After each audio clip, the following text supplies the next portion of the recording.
Now I'm just playing with you guys. Okay, guys. Happy Monday. A new week is kicked off. We've got over 2,000 people signed up for World Carnivore Month already, and it isn't even close to January 1st yet. I expect a big influx right around January 1, so I'm excited to see that. We'll get well over 10,000. We're seeing the top 10 countries are staying the same. New Zealand's creeping up the charts there, guys. Good job in New Zealand. All right, start with another success story. Some people don't want me to do success stories. I'm going to continue to do success stories. If you don't like it, just scroll a little bit forward, guys. A lot of people are inspired by this stuff. This came, again, from the MeatRx library of success stories. This one was submitted the other day. It's called Shawn, not me, but Shawn improved his fitness, chronic joint pain, and back pain and lost weight on a carnivore diet. Well, that could be my story. In fact, the same thing happened to me, but this is this guy's story. My story, when I turned 40 on July 2017, I was living the good life, filled with good food and good booze. What wasn't good was my health. I was fat. My back hurt. My knees hurt. When I bent over to tie my shoes, I couldn't breathe. I was always tired because I had a bad case of sleep apnea. I was pre-diabetic. I was on blood pressure medication, and I thought, that's just how life went when you're over 40. And we hear that all the time, don't we? And I was not far from that situation, quite honestly. All right, just before Halloween that year, I was introduced to the idea of a ketogenic diet, and after some research, I realized I could eat bacon and lose weight. I decided to give it a try. For the next year, I ate a strict keto diet, usually staying under 20 grams of carbs daily. My protein came mainly from chicken and fish, with some tempeh, soy, thrown in. My fat sources were ghee, olive oil, and coconut oil. I included most of the dark green leafy vegetables that people are so enamored with. I ate a boatload of Caesar salads with chicken. I lost a bunch of weight, going from 315 to 240. I'm 6'1", by the way. I lost athletic performance. I had no gas in the tank. I was lighter, my strength was not at what it used to be. I also lost my sex drive. Then my weight loss stalled.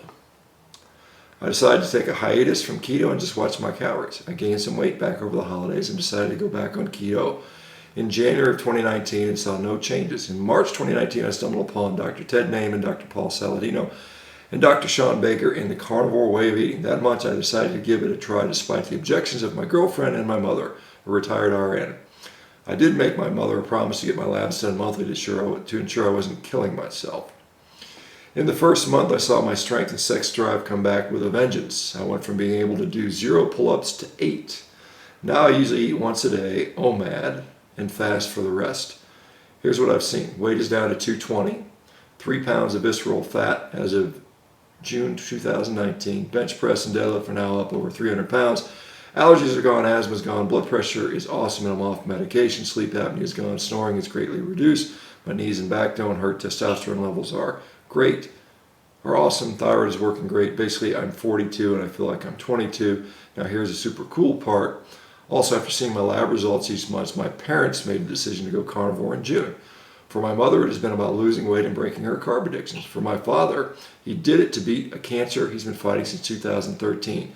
His scans in September show the tumor shrinking, and that was with no other new intervention aside from diet.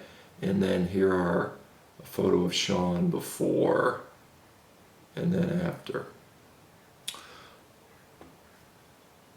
Okay, guys, that is, in my view, pretty cool stuff. You know, there's some talk about, oh, Dr. Baker, you're a carnivore because you eat food. You dare to eat a grain-finished beef product, and you know, so this is, you know, all the results of that. You know, here's me squatting 520 pounds, doing high box squats, and yes, they're high box squats, but I challenge you to take 520 pounds and take it out of the rack and do that and see how that is for you. I mean, I'm doing that at, you know, 50, I'll be 53 on January 10th, so a few weeks away. And my diet is, I would say, some of it comes from the supermarket. The majority of it comes direct from Rancher to me. So it's not Cargill, it's not Tyson Foods, it's a Rancher that's sending their food to me directly. Some of it is grain finished, some of it is grass finished, and I do just fine on that. And I would submit that anyone that would beg to differ, go ahead and do what I do and see how you do. And so this is something that I think again, I've said this multiple times, we need to, as a agricultural system do more regenerative style agriculture. I think our soil needs that. I think that is the healthiest thing for the planet. I'm clearly supportive of that, and I can't say it in any stronger terms. We need to do that. Now, again, let's talk about hormones in meat, because a lot of people say, well, I don't, you're eating those antibiotic injected, hormone injected cattle, and therefore it's bad for you. And so I think you should just understand what the numbers actually are and make your own decisions on this. And so this is a chart we're talking about, and it's been adapted from studies, from several studies, and they say look at the relative amounts of hormone found in meat. And this one in particular is looking at per 3 ounce serving, and then we can look at things like soy, where they have 128,000 nanograms, and we go down to at the bottom of the table we see beef from a steer that has not been given hormones, and we see 0.85 nanograms per 3 ounce serving, and then we see beef from a steer that has been given hormones, and that goes up to 1.2 nanograms per serving. So that's about 0.35 nanograms difference per 3 ounces.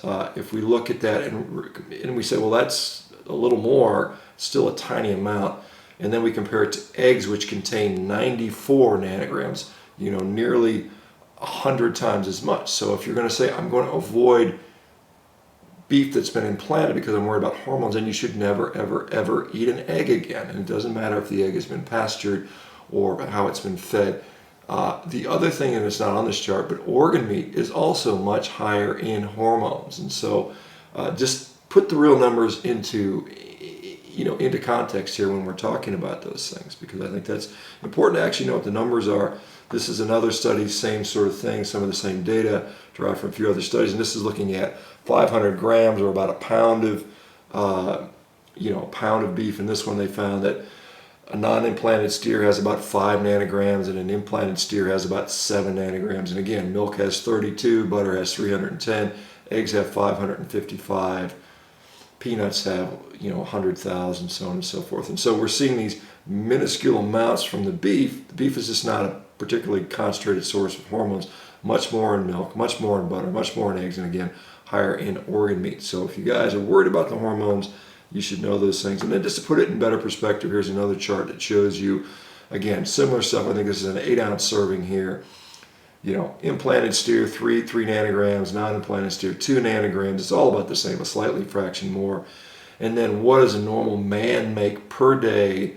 Naturally, 136,000 nanograms. So we're comparing 2 or 3 nanograms versus 136,000 nanograms you're going to make normally as a male. If you're a pregnant female, you're making 19 million. So these numbers are so tiny, and people worry about this minuscule stuff, and we should be worried about not eating the Oreos and the crap, in the diet. And I can talk about pesticide residues and stuff like that on another topic, but suffice to say, those numbers are extremely small, and you're going to get more pesticide residues from eating fruits and vegetables than you're going to get from eating any kind of meat, quite honestly. And so that is something I think is important.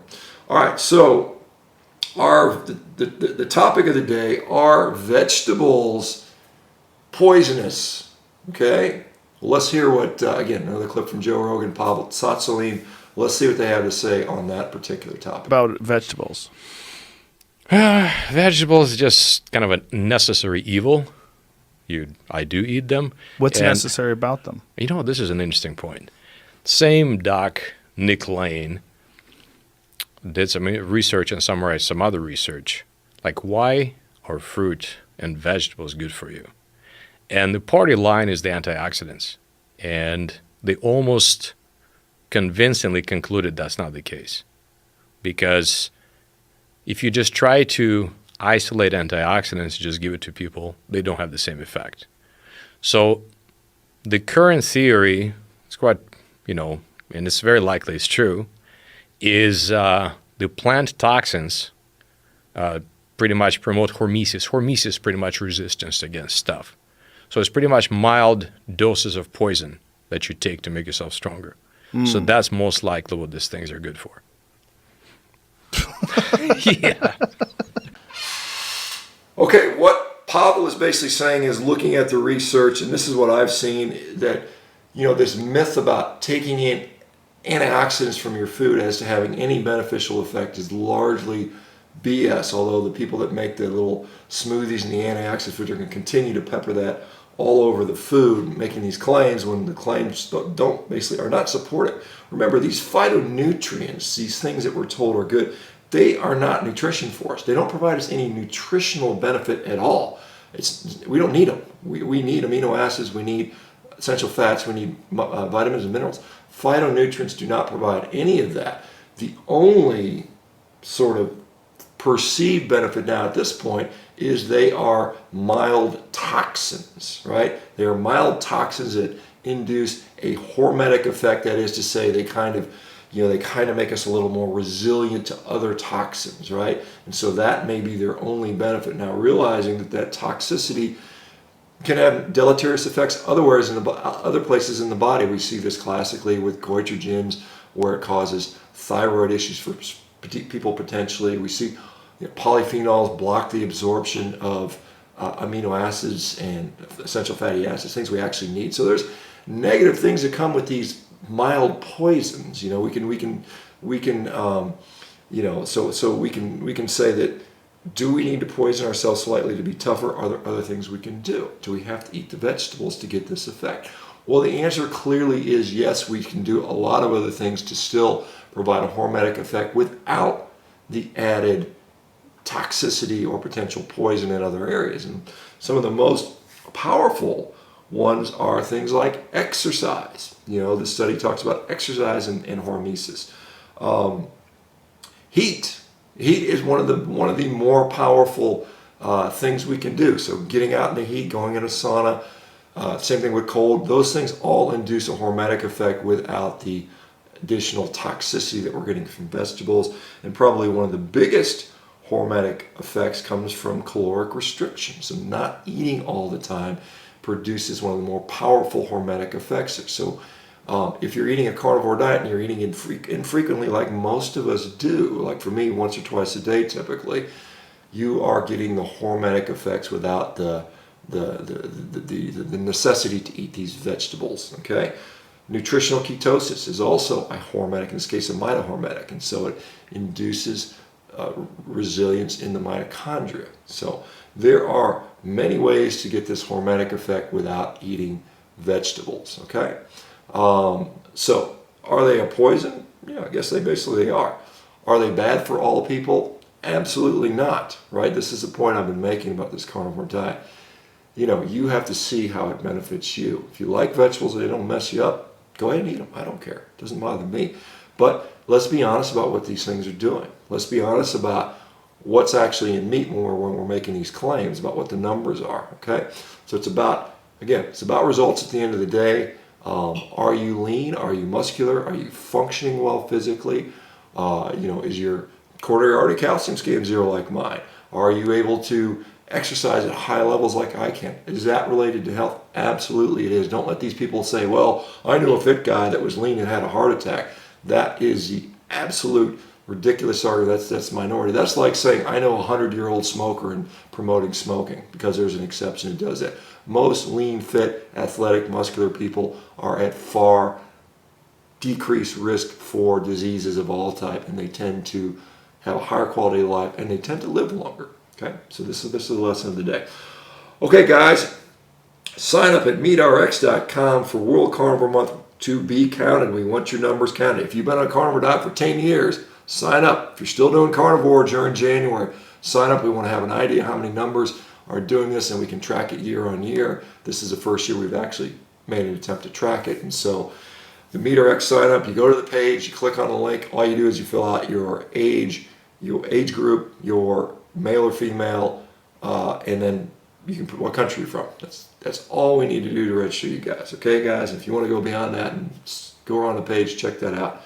All right, have a great day. We'll see you later, and have a steak or two, like I'm going to have for breakfast, or 4. I think I'm going to have 4 steaks for breakfast this morning. And then train, okay? These are some of the keys there. Plenty of good nutrition, good sleep, get sun exposure, heat and cold exposure, and train. All right, guys. See you later. Take care.